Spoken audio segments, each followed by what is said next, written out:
Vale. Se ve bien, ¿no? O lo amplío un poquito más. ¿Sí?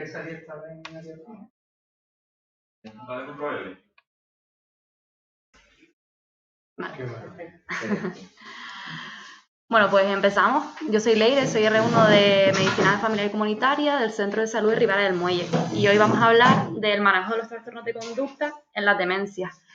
Decir que, bueno, que hablar de los trastornos de conducta es algo que pues, va a empezar a estar un poquito más obsoleto, porque vamos a empezar a hablar de los síntomas psicológicos y conductuales, y no solo en las demencias, sino en las enfermedades neurodegenerativas, pero las últimas guías así que están más actualizadas pues siguen hablando de este término. Decir que, bueno, que estos trastornos tienen mucho que ver no solo con lo que están pasando a nuestros pacientes, sino que además, por ejemplo, están condicionados en base pues, a la personalidad previa que tenía el paciente y también no solo al trastorno crónico que va a tener, sino también a procesos más agudos, como puede ser pues, el manejo del dolor que tengan en ese momento, nuevos tratamientos que les hayamos puesto a nuestros pacientes, o bien nosotros u otros profesionales, o bien sustancias que estemos añadiendo al día a día de nuestro paciente. El tema de la hidratación también es muy importante tener en cuenta en este tipo de personas, así como el control pues, de otras patologías, como pueden ser bien del riñón, del corazón, y pues algo un poco más agudo como los procesos víricos, que además en esta época pues se dan bastante. Decir que, bueno, que los trastornos de la conducta pues se dividen normalmente entre grandes grupos, entre los que están, bueno, los estados del ánimo, como puede ser la depresión, la ansiedad, la apatía, la agitación bueno, que lo hablaremos un poquito más, pero bueno, que yo creo que es bastante importante diferenciar entre, sobre todo, agresividad e irritabilidad e inquietud, porque normalmente los tratamos igual y tienen pues tratamientos un poquito diferentes, lo que pasa es que tendemos un poco a agruparlos. Y ya, pues por último, los síntomas psicóticos, que son un poquito más floridos y son más fáciles de identificar y de separar entre sí. Creo que es bastante importante que sepamos diferenciar entre un síndrome confusional y un trastorno de conducta, o por lo menos que intentemos identificar si nuestro paciente tiene uno u otro. Porque el síndrome confusional es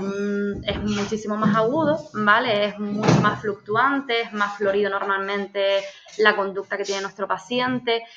Normalmente la atención que presta al medio es bastante errática y está bastante pues, distorsionada. Y es verdad que tiene unos signos físicos que son bastante característicos. Es verdad que los trastornos de conducta o los síntomas psicológicos y conductuales de las demencias, como pone en esta tabla, pone que no hay signos físicos, que yo creo que, bueno, que es algo que no es nada real, porque una persona, al fin y al cabo, cuando está agitada, pues obviamente pues taquicardia, temblor y sudoración creo que es lo mínimo que puede despachar el paciente. Pero bueno, es verdad que el curso es más progresivo, suele estar más relacionado con la enfermedad que tenga nuestro paciente, y es verdad que suele ser un poquito más esporádico, pero bastante en relación a la patología de base del paciente. Es verdad que podemos intentar un poco predecir cuándo van a haber estos patrones de conducta, como veremos un poquito más adelante, o que eso también es un poquito más irreal en la práctica clínica. ¿Por qué debemos saber tratarlos? Aparte de que, bueno, que es algo que nuestros pacientes van a presentar, con lo cual nosotros debemos intentar darle respuesta, ¿no? Pero es verdad que producen un cambio de personalidad en un elevado porcentaje de estos pacientes, y además dificultan tanto la convivencia en el domicilio como su ambiente familiar y social. Es decir, que estos pacientes, al tener una enfermedad neurodegenerativa de por sí, ya son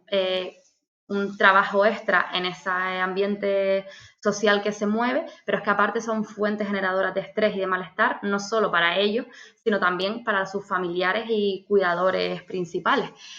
Creo que es bastante importante señalar que 2/3 de los pacientes experimentan algún tipo de trastorno en la evolución de su enfermedad, con lo cual no es nada banal el saber tratarlos y, sobre todo, enseñar también a su ambiente pues, cómo identificarlos. Es el principal motivo de consulta en pacientes con demencias y incluso se consulta más que las alteraciones neurocognitivas, que es verdad que son normalmente por lo que primero se consulta, pero las consultas más reiterativas son por estos trastornos de conducta que presentan. Este es uno de los muchos, bueno, que no se ve muy bien en la pantalla, pero bueno, como la presentación se va a quedar, es uno de los muchos pues test que le podemos pasar a familiares y pacientes para un poco identificar el tipo de trastorno que está teniendo, la gravedad, cómo puede afectar a su ambiente y demás. Hay muchísimas, ¿vale? Esta es una de las últimas que más se ha actualizado, que es el inventario neuropsiquiátrico de Cummins. Y bueno, la verdad que parece que se tarda más, pero es bastante rápido. Las primeras veces pues se tarda un poquito más, pero es bastante identificativo y además se puede pasar varias veces a lo largo de la enfermedad, con lo cual se ve cómo va evolucionando los diferentes tipos de trastornos y demás. Esto me voy a parar un poquito más porque yo creo que de primeras creo que quita bastante tiempo en nuestra consulta, pero que en el manejo multidisciplinar, que siempre tiene que ver con estos pacientes y con las alteraciones de la conducta en general, creo que vendría bastante bien. Esto es como un registro conductual que lo puede rellenar tanto el paciente como los familiares, que creo que eso es algo que siempre se deja como a los cuidadores principales, pero el paciente, sobre todo en las primeras fases de la enfermedad, que aún tiene esa visualización propia de lo que está pasando, aún entiendo lo que le puede pasar, obviamente dentro de pues la base que tenga el paciente de entendimiento y demás en cuanto a lo que le está pasando. Creo que es bastante interesante que se le pase no solo al paciente, sino también a su familiar. Entonces, bueno, aquí pues pondrían el día en el que tenga ese trastorno de conducta, en qué momento, quién estaba presente, y sobre todo lo fundamental son estos tres cuadrados de aquí, ¿vale? El desencadenante. Es muy importante escribirlo. ¿Por qué? Porque aunque no se tenga, o sea, los familiares o el propio paciente no le dé importancia a lo que estaba pasando cuando ha habido este trastorno de conducta, se ha demostrado que viendo de dónde viene esa conducta se puede ayudar a paliar o bien la conducta que se haya generado o bien que no se produzca esta situación, con lo cual evitamos que se produzca la conducta, con lo cual es bastante importante. La conducta del paciente, pues es importante escribirla detalladamente, no que nos escriba 4 párrafos, pero sí, sobre todo, la línea de la conducta, de cómo ha empezado, si ha ido a más, si ha sido explosivo, si ha sido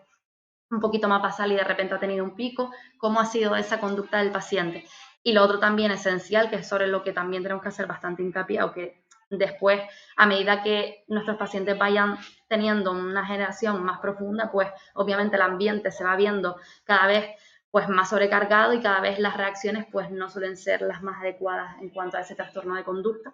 pero que también es importante que pues el ambiente escriba y vea cómo ha reaccionado esa conducta que ha tenido ese familiar o esa persona a la que cuidan, porque muchas veces también hay que trabajar sobre las reacciones que se tienen a los trastornos de conducta de los pacientes con demencia, que pues a veces pues por la sobrecarga no es la mejor, pero también modificando un poco o sencillamente adaptando a ese trastorno que haya habido, creo que se puede mejorar bastante y bueno, está más que demostrado en todos los estudios que se hacen. Que es verdad que es bastante irreal, que nos quita mucho tiempo, que las personas que cuidan a personas se ha demostrado que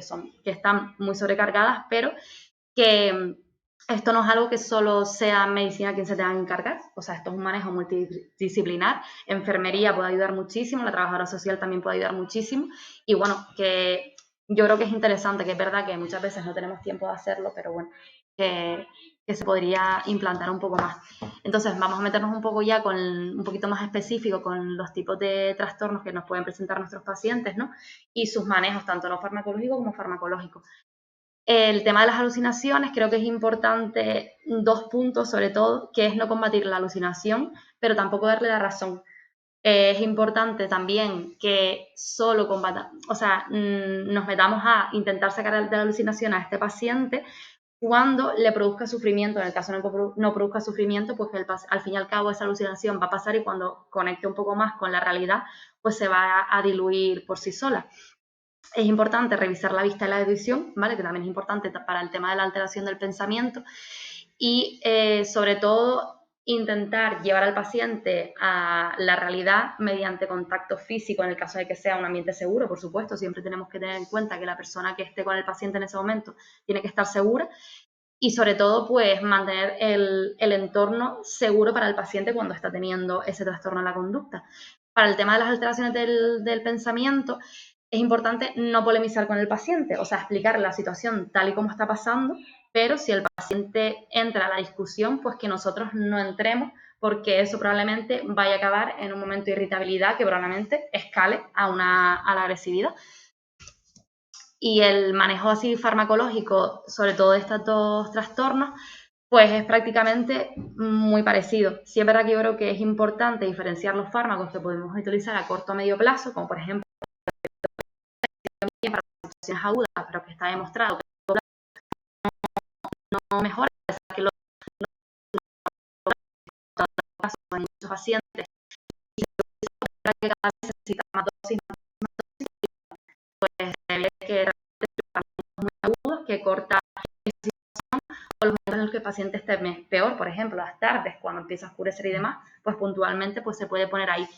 Y es algo que interesante, que también lo he visto, que yo no, es verdad que en la práctica clínica no se lleva a cabo, que sí que viene bien el quitarlo y el ponerlo cuando el paciente mejore, porque se puede ir sustituyendo por otros tratamientos que funcionan más a largo plazo. Entonces, que viene bastante bien.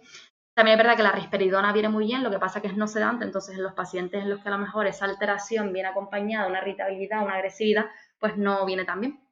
Y ya bueno, al tema del largo plazo, pues tenemos la quetiapina, que se da sobre todo